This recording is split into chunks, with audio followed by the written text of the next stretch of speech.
É falar um pouquinho, sobre a questão da a partir do falecimento do Papa Francisco, né, essa foto que vocês estão vendo aí, gente, é o conclave de 2013, que foi quando o Papa Francisco, então, foi eleito papa. Eu não sei se eleito é realmente o termo correto, eu acho que sim, né, é uma votação, então acho que é eleito, né.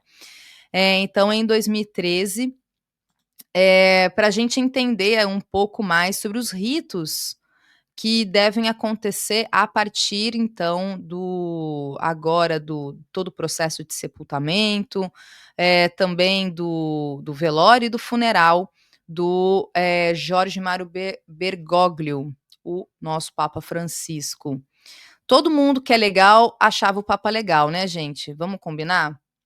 Todo mundo que tem falado desde ontem, desde a notícia do falecimento do Papa Francisco, todo mundo, compreende esse caráter progressista mesmo, né, dos posicionamentos do Papa Francisco para uma instituição como a Igreja Católica, é bastante coisa, viu, gente. Por isso, inclusive, que ele era e continua sendo odiado até mesmo pelos próprios católicos, tá. Eu venho de uma formação católica bastante, a estrutura da minha formação, ela é cristã católica, minha mãe foi freira por muito tempo, tenho avós muito católicos também, cresci na igreja, e minha mãe que ainda, vai à igreja, é ministra da eucaristia, é catequista, enfim, né, ela trava vários debates, várias discussões, porque entre os próprios católicos tem muita gente que não gosta do papa, em razão dos posicionamentos dele, em razão inclusive dele ter se encontrado com o presidente Lula, em razão das coisas que ele falou e que ele defendeu. Então as pessoas que, são mais, digamos, conservadoras, retrógradas, que são preconceituosas, né, elas não gostam do papa, mesmo sendo católicas, tá.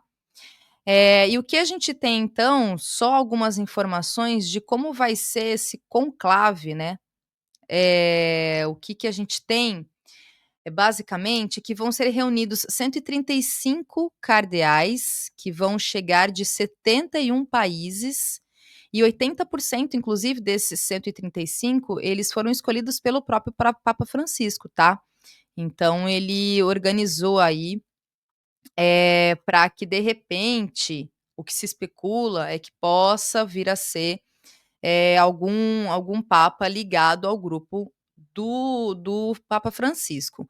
Lembrem-se que além da questão religiosa, há um fundamento muitíssimo político.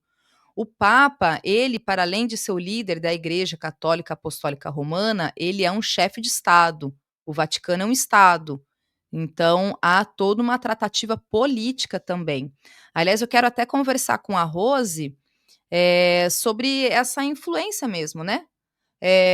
Até então, pelo menos no Brasil, por exemplo, eu me lembro quando eu era mais nova, falava-se muito da influência da CNBB, por exemplo, da Igreja Católica, através dessa instituição, né, da CNBB, nas questões políticas. Hoje, atualmente, isso já não é mais presente, não se fala mais, não se usa mais a CNBB, a Confederação Nacional dos Bispos.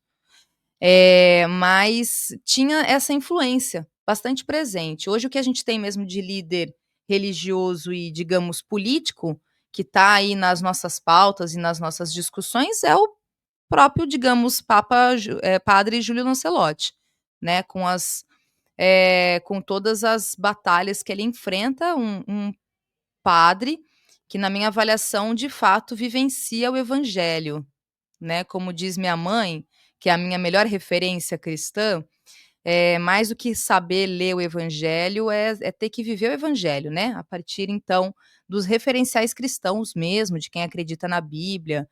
Então, é o que a gente queria, viu, Pedro, que o próximo papa fosse o padre Júlio Lancelotti. Inclusive, né, nesse país dos memes, que é o Brasil, todo mundo lançou essa desde ontem, né, padre Júlio Lancelotti para ser o novo papa. Quem dera, né, mas não é muito o caso. Bom, então, gente, o que que nós temos a partir do conclave, é que serão aí em torno de 15 a 20 dias para começar a escolha do sucessor nesse processo do conclave, né. E aí, então, eles vão se reunir nessa espécie de assembleia na Capela Sistina, como tá aí na foto, tá, gente? E aí, a partir então das conversas todas, do que vai acontecer nesses dias, nessa grande assembleia, é que será definido, quem é o novo papa. E aí, como a gente já conhece, já sabe, tem esse filme, né, Conclave, eu ainda não assisti, então eu não conheço ele, eu fiquei de ver, enrolei, enrolei, não vi.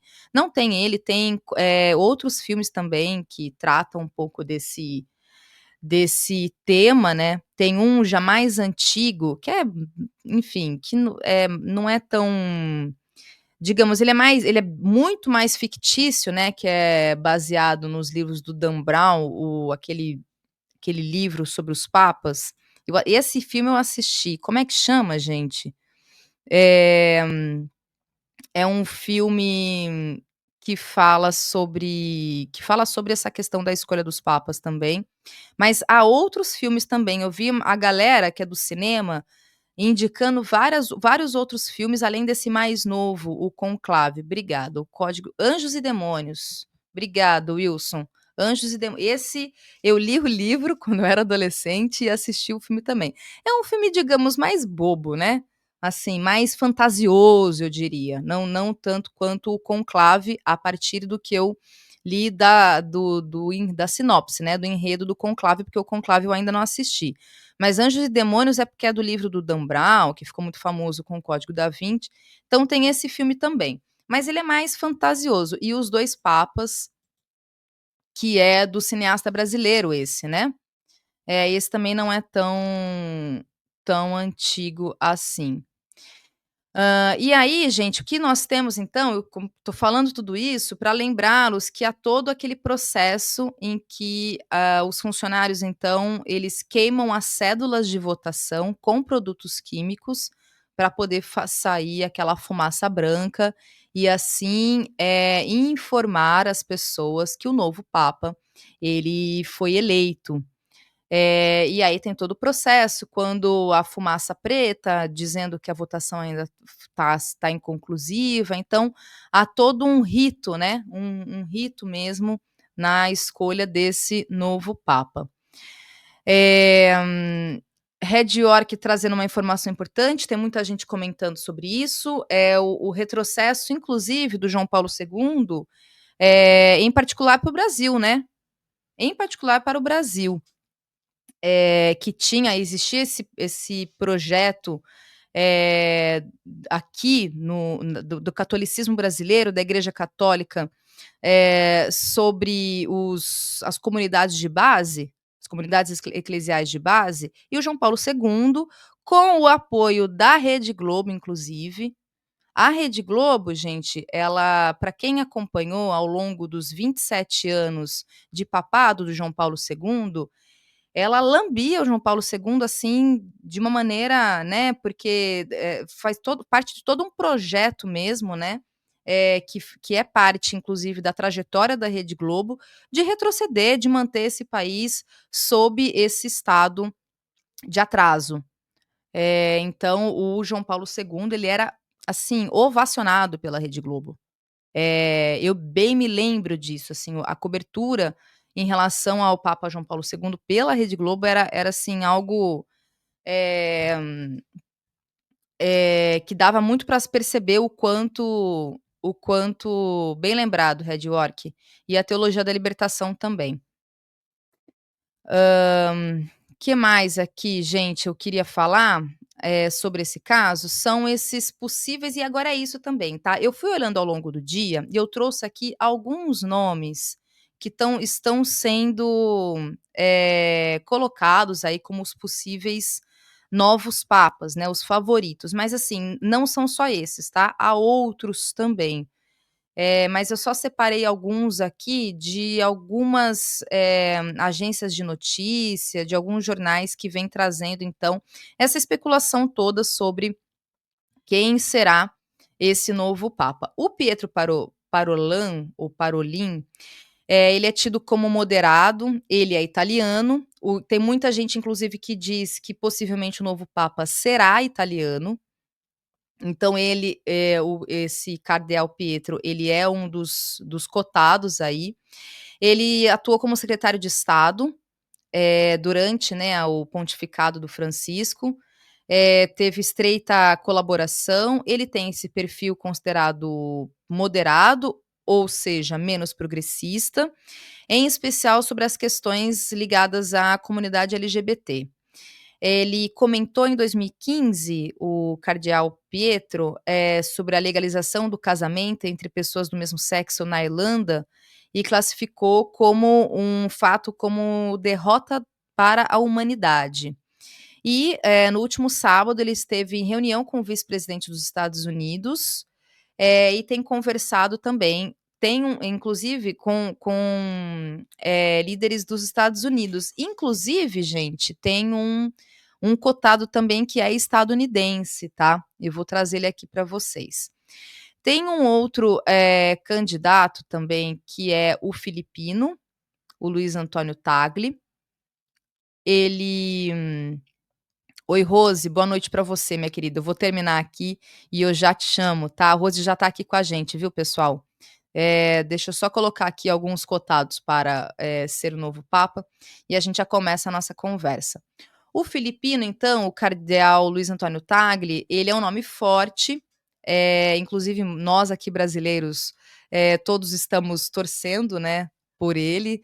Eu vi muita gente manifestando, porque ele justamente seria o que se diz uma continuidade do papado do Papa Francisco, né, da forma como o Papa Francisco atua e como pensa também. Ele é chamado, foi apelidado de Francisco da Ásia. Ele é um dos nomes mais jovens, porque ele tem 67 anos.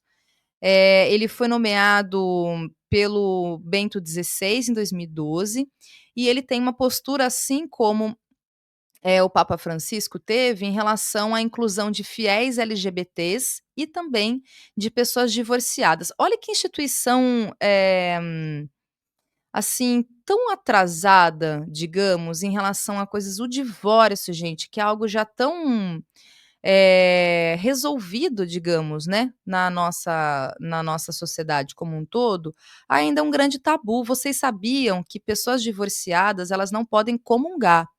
Quando vão à missa e lá tem o sacramento, né, tem o tomar a comunhão, elas não podem, tá? Existe essa questão ainda. E o Luiz Antônio Tagle, então, ele tem essa linha mais liberal, mas ainda mantém posição contrária em relação à legalização do aborto, mas ele seria aí um marco, porque seria alguém representante da Ásia, né, um marco histórico aí para o sudoeste asiático. O outro candidato, então, que a gente tem é o Péter Erdő. Ele é um pouco mais velho e conservador também. Ele é húngaro, ele representa essa ala mais conservadora da igreja. Ele é contrário à comunhão para divorciados e à bênção de casais do mesmo sexo.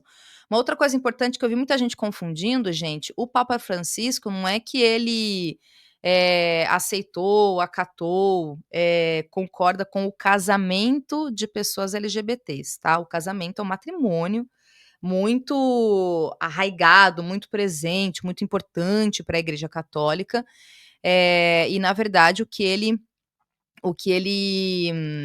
afirmou e colocou é a bênção, não o matrimônio, não o casamento, não esse sacramento super importante para os cristãos católicos, tá? E o Péter Erdő, então, ele é contrário a tudo isso, então é o que, digamos, seria um retrocesso em relação ao que a gente entende aí ao papado do Papa Francisco. Ele também expressa preocupações, com os efeitos da migração em massa na estabilidade de países receptores, ou seja, é também um cardeal que é anti-imigração, tem perfil tradicionalista, com foco na Europa, e é visto como alguém capaz de estabelecer pontes com outras religiões. Ele, inclusive, foi cotado no conclave de 2013, viu, gente? E ele tem, olha só, a simpatia de ninguém menos que o primeiro-ministro Viktor Orbán. Então, é o caráter conservador e, podemos dizer, até retrógrado, né? Em comparação com o Papa Francisco, digamos que é até retrógrado. E também aqui a gente tem esse daqui, gente, não é o congolês, tá, que muita gente está falando. Esse é o Peter Turkson, ele é natural de Gana, ele também é tido como progressista, ele esteve cotado em enclaves anteriores, ser mencionado então entre os favoritos. Ele é ex-líder do Pontifício Conselho de Justiça e da Paz, ele é próximo da ala reformista da igreja e defende posições progressistas, como o debate sobre o celibato clerical e maior inclusão de fiéis LGBTs. Ele se destaca na atuação de pautas sociais, como as mudanças climáticas, assim como o Papa Francisco também, combate à pobreza e à justiça global. Mas ele teve também declarações controversas sobre abusos sexuais na África e críticas ao islamismo. Então esse é mais um progressista, o Peter Turkson, tá?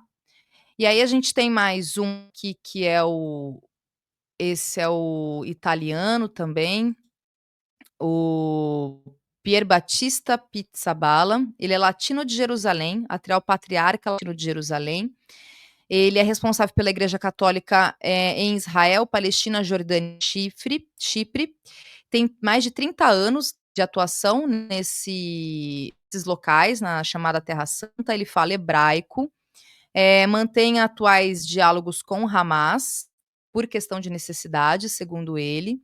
E ele tem força aí entre cardeais italianos, que vê nele a possibilidade de mais um patriota no trono de Pedro, né? Ou seja, mais um italiano.